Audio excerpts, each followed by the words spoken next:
Қақтығыстың алғашқы күндері естеріңізде ме? Ол кезде мұндай соққылар болады деп кім ойлаған? Бұл бір технологиялық фантастика, мүлдем басқа әлемнің көрінісі сияқты көрінетін. Бірақ ойын ережесі өзгерді. Ресейліктер үшін соғыс тек шекарадан келетін теледидардағы көрініс болудан қалды. Туапсеге қош келдіңіздер. Қара теңіз, курорт. Ең қауіпсіз саналатын түкпірдегі тол. Ал қазірше қала тұншығып жатыр. Ол тура мағынасында жанып жатқан мұнайға батып, қап-қара күйемен тұмшалануда. Және бұл кездейсоқтық емес. Тұрғын үйлер мен теңіз портының дәл іргесінде қаланың жартысындай аумақты алып жатқан мұнай өңдейтін алып зауыт тұр. Экспорттың ең басты күре тамыры. Осы уақытқа дейін ешкім тиіспейтін құбыжық кенеттен таптырмас нысанға айналды. 2 аптаның ішінде 3 жойқын шабуыл. Елестетіп көріңізші, алып резервуарлар бірінен соң бірі аспанға ұшып, отқа оранған жанармай көшелерде өзендей ағып, аспаннан қара мазут жаңбыры жауып тұр. Кәдімгі шағын ақырзаман сияқты, иә? Бірақ бұл экологиялық апаттың артында әлдеқайда ауқымды жоспар жатыр. Бұл жай ғана отпен ойнау емес. Бұл Ресейдің әскери машинасының ең басты әмиянын дәл көздеп салқынғандықпен жою. Теңіз үстіндегі бұл қара түтін бағаналары бүкіл әлемге тек бір ғана нәрсені айғайлап жеткізіп тұр. Қауіпсіз тыл деген ұғым енді жоқ. Нүкте. Ал енді мына бір миға қонымсыз парадоксқа назар аударыңыз. Құны небәрі 20-30 мың доллар тұратын арзан дрондар үйірі алып ядролық держанын мақтан тұтатын әуе қорғанханысын тас-талқан етіп жатыр. Олар ұшып жетіп, жүздеген миллион долларлық қондырғыларды әдістемелік түрде күлге айналдыруда. Батыстың санкцияларын ескерсек, мұны қайта жөндеу құны аспандап тұрған. Ал сәттілік мүмкіндігі нөлге тең тапсырма. Отқа оранған Туапсе, Дәуіттің жаңа технологияларды қолға алып, Голиатты макроэкономикалық нокаутқа түсіргеннің мінсіз көрінісі. Дәл қазір біздің көз алдымызда украиндар бүкіл соғыстың барысын қалай түбегейлі өзгертіп жатыр. Арнадан кетпеңіздер, ең қызығы алда.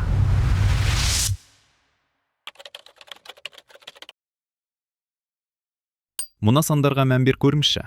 2024 жыл 2 миллион дрон, 2025 жыл 4 миллион, ал биыл олар 7 миллиондық межені бұзып өтті. Көлемдері жыл сайын дерлік 2 есе өсіп жатыр. Және бұл қағаз жүзіндегі есептер емес. Бұл дәл қазір соғыстың бағытын бұрып жатқан шынайы көрініс. Таңғалуға дайын болыңыз. Толық ауқымды басып кіру басталғалы бері бірінші рет Украина алысқа ұшатын камикадзелерді ұшыру бойынша Ресейді басып озды. Және бұл кімнің дерегі екенін білесіз бе? Киевтік емес. Бұл Ресейдің қорғаныс министрлігінің ресми мәліметі. Тек наурыз айының өзінде олар 7347 украиндық құсты атып түсірген туралы есеп берді. Және бұл радарлар іліп үлгергендері ғана. Ал осы уақытта Ресейдің бүкіл алып әскери машинасы бұған жауап ретінде тек 6462 дрон ғана ұшырылған. Ақылға сыймай ма? Әрине. Және осы тарихи бетбұрыстың нәтижелері қазірдің өзінде Ресейдің түкпірдегі тылында лаулап жатыр. Осы тұста сіздерде 100% заңды сұрақ туындайтыны анық. Бұл физикалық тұрғыда қалай мүмкін? Энергетикасы қираған ел тәулігіне 24 сағат бойы мега зауыттарда дрон басып шығарып жатқан көршісін қалайша артта қалдыра алады? Жауап олардың көзқарасында жатыр. Ресей өткен ғасырдың оқулықтарымен соғысуда. Байқап қалу өте оңай болатын үлкен икемсіз кәсіпорындар салуда. Ал Украина болса, өз әскери өнеркәсіптік кешенін алып, орталықтандырмаған албайти стартапқа айналдырып жіберді. Жүздеген жекеменшік зертханалары, гиг инженерлер, жертөлелер мен гараждарда жасалған конвейерлер. Бұл көзге көрінбейтін партизандық желі кез келген мемлекеттік корпорациядан бірнеше есе жылдам, икемді және ақылдырақ болып шықты. Бірақ ең басты сиқыр басып шығарған пластиктің санында емес, дәл біздің көз алдымызда тыныш қана технологиялық төңкеріс өтті. Осыдан бір жыл бұрын ғана бәрі қарапайым болатын. Бұрын GPS арқылы ұшатын. Жақындаған кезде ресейлік радиоэлектрондық кедергіге тап болып, соқыр күйінде далаға мағынасыз қуай беретін. Болды, оқиға осымен бітеді. Ал украиндар не істеді? Олар басты козырын, жасанды интеллект пен машиналық көру технологиясын суырып алды. Енді заманауи дронға сырттан басқару мүлдем қажет емес. Нысанға жақындағанда ол толықтай радиоүнсіздік режиміне өтеді. Аппарат жай ғана көзін ашады, камерасын қосады да, нақты уақыт режимінде астындағы жер бедерін сканерлеп, көріністі өз жадындағы егжей-тегжейлі 3 өлшемді модельмен лезде салыстырады. Міне осы нәрсе бәрін түбегейлі өзгертеді. Эфирді қанша тұншықтырып, әлемдегі ең қуатты әрі қымбат радиоэлектрондық күрес жүйелерін қосып қойсаңыз да, бұл дрон терминаторға бәрібір. Ол толықтай дербес ұшып, алып зауыттағы ең қымбат, ең осал қондырғыны көзбен тауып алады да, зергерлік дәлдікпен соққы жасайды. Ұстап қалуға ешқандай мүмкіндік қалдырмайды. Қарсыласта мұндай қару пайда болғанда, сенің басты тарихи мақтанышын кенеттен ең әлсіз тұсына айналады. Ғасырлар бойы Ресей өзінің шексіз кеңістігінің арқасында аман қалып келді. Бұрын қалай еді? Ең маңызды зауыттарда Оралдан ары көшіріп, түкпірдегі тылда шәйдерін ішіп, алаңсыз танктерін құрастырып отыра беретін.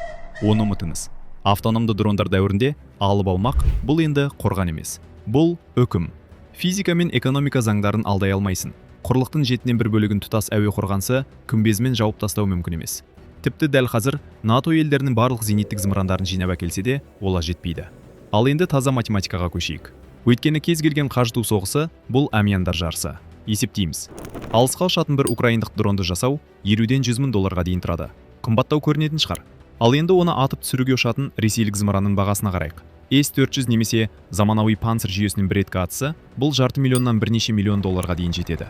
Яғни Ресей жай ғана қорғануға тырысқаны үшін оннан 20 есеге дейін көп ақша жұмсауға мәжбүр.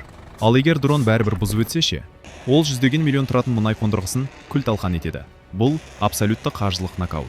Украиндар бұл математиканы өте жақсы меңгеріп, үйір тактикасына көшті. Олар енді бір-екі аппараттан жібермейді. Стратегиялық зауытқа бірден ондаған дрон ұшып барады. Бірінші толқын, ішінде жарылғышы жоқ, тиын тұратын бос қуыршақтар. Олардың тек бір ғана миссиясы бар. Әуе қорғанысының радарларын қосуға мәжбүрлеп, дүрбелең ішінде барлық алтын оқ-дәрілерін атып тауысып, бос қалуға итермелеу. Ал содан кейін ешбір кедергісіз екінші толқын асықпай ұшып келіп, қорғансыз қалған жанармай цистерналарына қойдырып кетеді. Сіздің ойыңызда қазір тоқташа. Ресей деген алып ел ғой. Ол жақта ресурс шаш етектен, зауыттар үш ауысымен жұмыс істеп жатыр. Неге әуе қорғаныс жүйелерін көбірек жасап, осы жыртықты жаба салмайды деген сұрақ тұрған анық. Міне, дәл осы жерде біз қатал шындықпен бетпе-бет келеміз. Карбонның кішкентай мотордан соққы беруші дронды жертөледе бір тәулік ішінде жинап шығуға болады. Ал заманауи зениттік кешен бұл жай ғана құбырлар бар жүк көлік емес. Бұл инженерлік ойдың бірегей шедеврі. Ең күрделі радарлар, өте дәл оптика және ең бастысы озық микроэлектроника таулары. Батыс санкциялар дәл осы әскери чиптерге ең ауыр соққы жасады. Оларды көлеңкелі схемалар арқылы тасымалдау ұзақ, өте қымбат әрі күрделі процесс. Бұл жерде генералдың кабинетінде үстелді жұдырықпен періп қалып, жұмаға дейін маған 100 жаңа панцир жасап беріңдер деп ақыра алмайсың. Мұндай бір машинаны жинап, баптауға ұзақ айлар кетеді. Украина арзан пластик семсерлерін қандай жылдамдықпен шығарып жатса, Ресей өзінің ауыр, элиталық қалқанын дәл сондай жылдамдықпен соғып үлгере алмайды. Соның салдарынан ресейлік қолбасшылық өте қиын таңдаудың алдында қалды. Не істеу керек? Әуе қорғанысын майданды қорғауға қалдырсан, түкпірдегі тылдағы миллиардтаған долларлық зауыттар күлге айналып, армияны жанармайсыз және бюджетсіз қалдырады. Әуе қорғанысын майданнан тартып әкетіп, Оралдағы мұнайды қорғауға қойсаң, окоптағы сарбаздарды жермен жексен етеді. Алып жиі осындай географиялық тартылыста тура мағынасында екіге жыртылып жатыр. Осындай тығырыққа тірелген жағдайда Кремль өзінің нағыз басымдықтарын прожектормен жарықтандырғандай көрсететін шешім қабылдады. Және олардың не таңдағанын көргенде, қазір көптеген қарапайым ресейліктердің төбе шашы тік тұруы керек.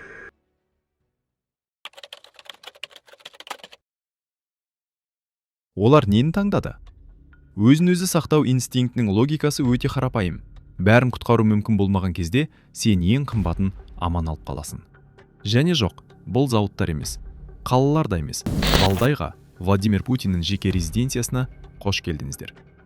Қалай ойлайсыздар? Оны қазір қанша әуе қорғаныс жүйесі күзетіп тұр? 27. Тұп-тура 27 алып мұнара. Және ең сорақса, оның жетеуін дәл биылғы жылдың наурыз айында шұғыл түрде орнатқан. Яғни жоғардағылар ешқандай иллюзияға беріліп отырған жоқ. Олар бәрін өте жақсы түсінеді. Ал енді осы абсурдтың ауқымын сезініп көрміші? Қалыпты жағдайда тұтас бір әскери аэродромды немесе алып мұнай өңдеу зауытын тасқылды жабу үшін небәрі 1-2 панцир артығымен жетеді.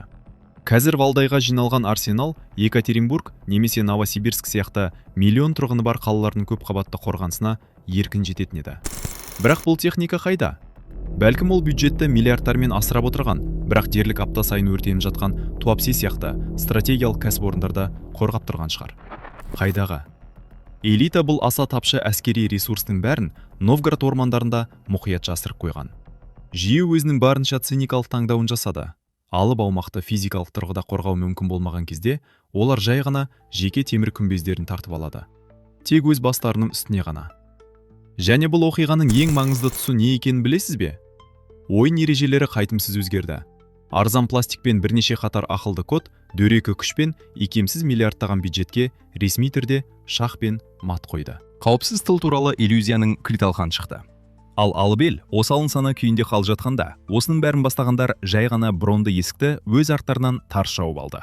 Бұл төбе шашыңды тік тұрғызса да өте дәл метафора. Болашақтың соғысы біздің экрандарымызда қазірдің өзінде басталды. Және бұл соғыста алмаға үлкен емес, тезірек бейімделе білген жеңеді. Осымен менде бәрі. Міндетті түрде пікірлер бөліміне түсіп, осы технологиялық төңкеріс туралы не ойлайтындарыңызды жазыңыздар. Келесі талдауды жіберіп алмас үшін жазылу батырмасын басып қойыңыздар. Және ұмытпаңыздар, болашақ біз дайын болғаннан әлдеқайда жылдам келеді.